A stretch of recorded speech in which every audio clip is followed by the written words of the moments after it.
Hi, everybody. Welcome back to Central Valley Talk Live. It is 12:22 on this Wednesday, the 13th of October. Austin Reed coming to you live from our Tower District studios inside the Mike Briggs building. Thank you for being with us. Hit me up on Facebook, Instagram, Twitter, and TikTok at Austin Reed on air. We are talking about the Fresno Freeze now, women's soccer. And joining us in our Tower District studios is Kevin. How do you say your last name?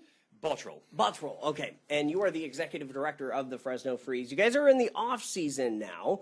Now, you've been on a couple times already here on Central Valley Talk, so welcome back. Thank you.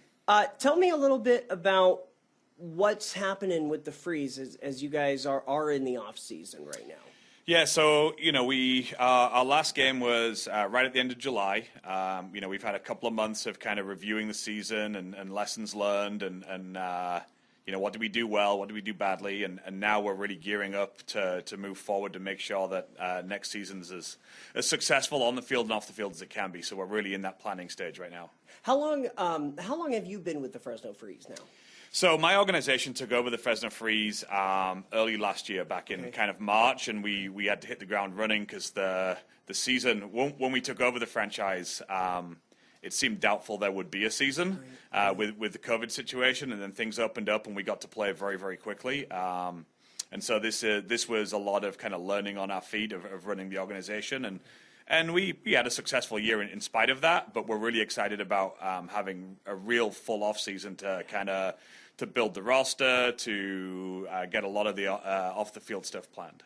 Now, for people that don't know, what league is the Freeze in terms of professional women's soccer?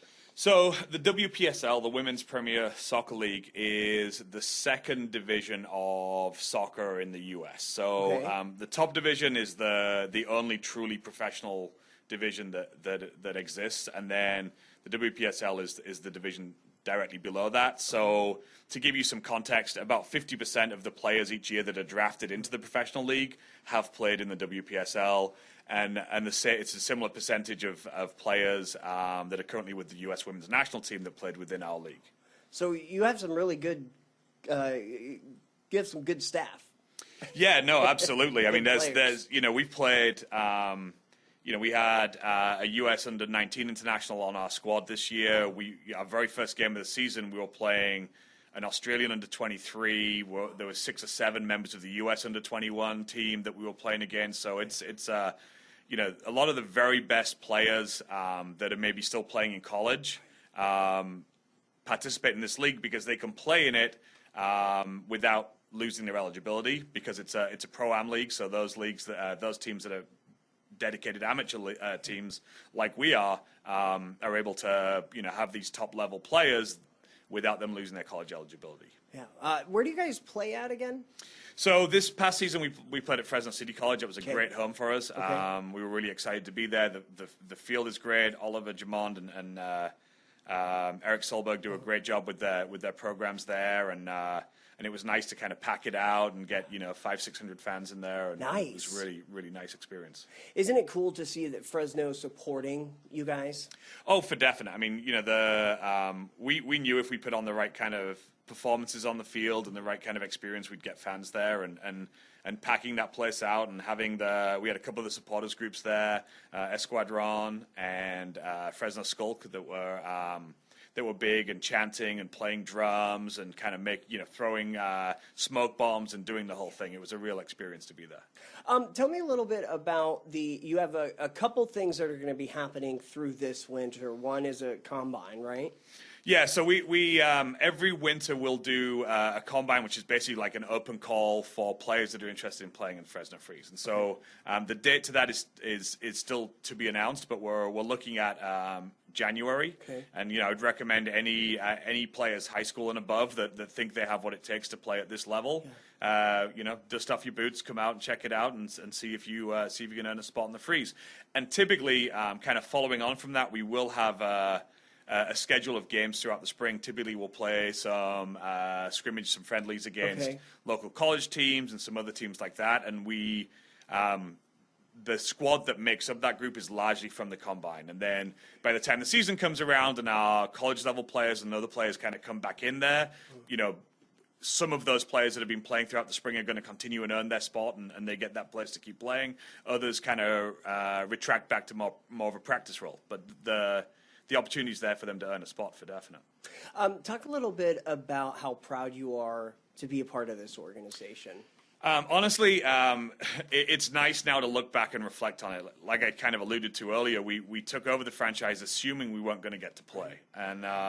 And so from the moment that we heard the league was on, it was kind of nonstop grinding to make sure that we had a facility, we had a staff, we had a roster, we'd arranged travel arrangements, we'd got all that kind of stuff, equipment, uniforms, everything, sponsors, the whole thing. And so it's been nice now that's kind of died down to sit back and really, to put a competitive team on the field and to have a fan experience like we were able to do.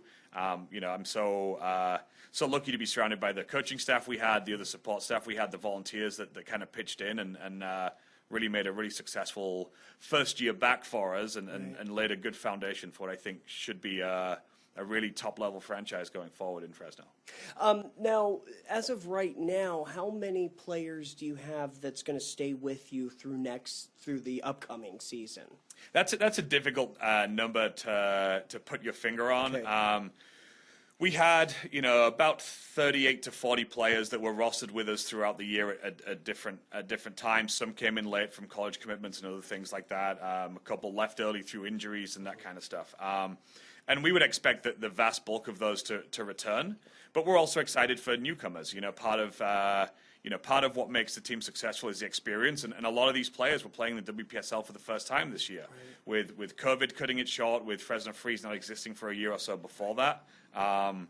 So we had a lot of players that were really kind of learning on the job. So, a lot of those younger players returning now with a year of experience under their belt is going to be exciting. But we're also looking for impact players coming from that weren't within our program already. So it should be a good mix. This is the time right now to get in touch with you guys and keep a close eye on when exactly you're going to be announcing the combine. You should come back right before, maybe a couple weeks before you have the date, and we'll promote that. So. Yeah, absolutely. Sounds great. People can learn more at FresnoFreeze.com, or they can connect via phone, 559-375-0186. Correct. All right, very good. Kevin, good to see you again. Thank you very much. Thanks for joining us. I'm Austin Reed. You're watching Central Valley Talk. We'll be right back.